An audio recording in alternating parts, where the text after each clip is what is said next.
Hi there, my name is Courtney and welcome to my very first video for regular reader reviews. I enjoy reading books and I've enjoyed talking about them, and so about a year ago I decided to start a blog called Regular Reader Reviews. It's on WordPress. I'll put a link down below if anyone's interested in checking out what I've written about other books before. But today, instead of doing a written review, I thought I would try to make a video for the very first time, reviewing a book that I've always really enjoyed. So thank you for joining me for my very first video. Usually on my reviews, I will first give a jacket summary. I will talk about when the book was published. I'll give a little bit of public opinion.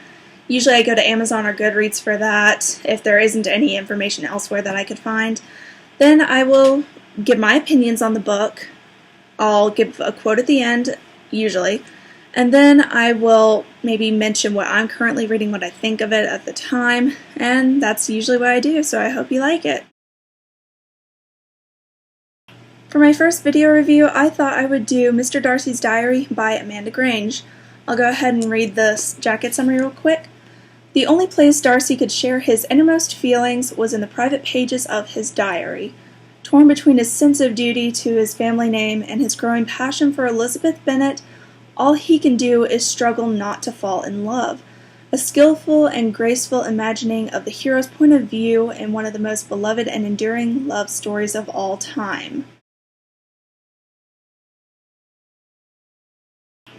So this book is pretty much just a retelling of Pride and Prejudice, just from Mr. Darcy's point of view. This book was originally published in 2007 by Sourcebooks Landmark. When I was looking online to see what personal opinions of the book were, they were fairly decent. Amazon usually gave more positive reviews. It averaged out about 4.5 stars out of 5.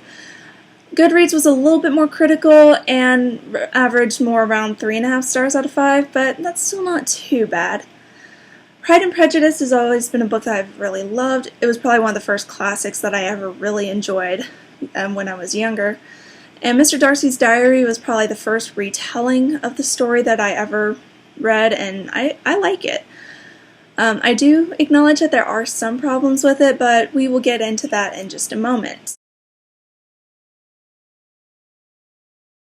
This book is really a diary format. It's not broken up into chapters like most books are. It's broken up into months and then days of those months. We follow Mr. Darcy's story through the entirety of the original Pride and Prejudice. Amanda Grange also takes us to what may have happened before the events of the original story and after the original story ends. And Amanda Grange also takes us to a few different places that Mr. Darcy may or may not have gone when he was separated from Elizabeth in the original story, like what he did after she rejected him and he went off. So it offers a little bit of originality as well as sticking to the original book. The characters in this book are the same ones that we know and love from the original. They don't really deviate too far from how they're originally portrayed in Pride and Prejudice, with the exception maybe of Anneberg, and you could maybe even argue for Colonel Fitzwilliam as well. In the original Pride and Prejudice, we don't really see what happens to them at the end. We don't get any closure for them, so Mr. Darcy's Diary does kind of offer some closure, if you will, for those two characters, which is nice. You don't get to see them too much in the original book, so it's kind of nice to see a little bit more of them. The downside, though, about the characters is that this book is called Mr. Darcy's Diary, and Mr. Darcy's not really that interesting, which is kind of a bummer because, you know, he's writing the book, supposedly, and we should be seeing more of his character, and there's really not much to him. We see pretty much what we saw in the original book, so that's kind of a downer there. A lot of people were complaining that they would have liked to have seen more of him. He's kind of just flat as cardboard, and I would be lying if I said I didn't totally see that, but when I was reading it, it didn't really bother me. Mr. Darcy's Diary is a faithful adaptation to the original Pride and Prejudice. Plenty of the dialogue from the original goes straight into this diary.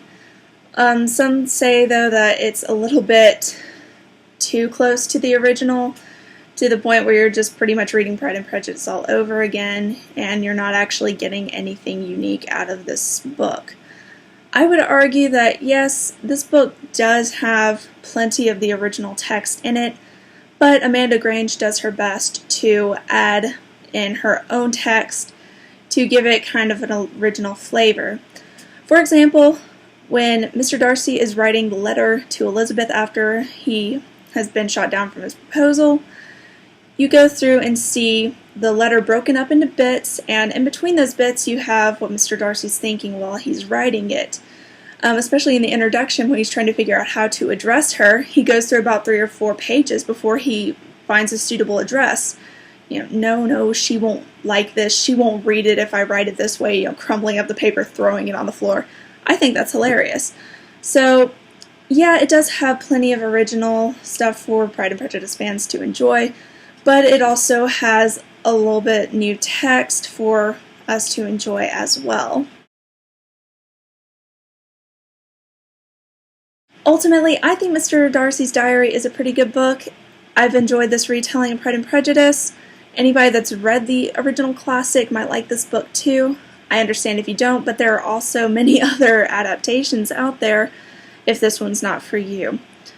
I recommend reading the classic first if you haven't already, and then you might be able to get a feel whether or not you would be into this kind of book at all in the first place.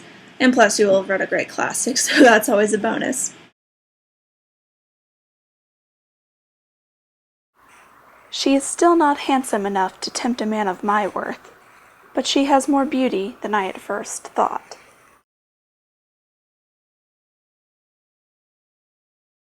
I am currently reading a new book that was just given to me by a friend.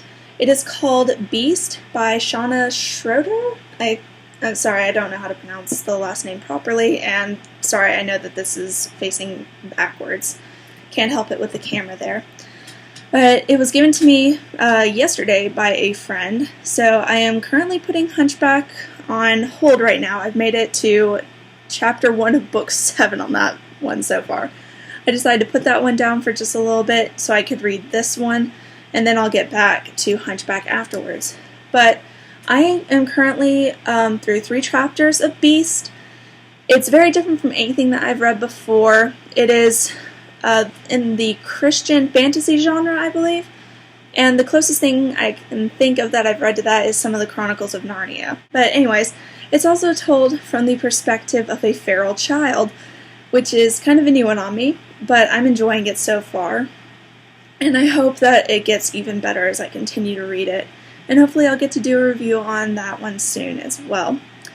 So thank you so much for joining me on my very first video review. I hope you liked it, and hope you have a great rest of your day. Until next time!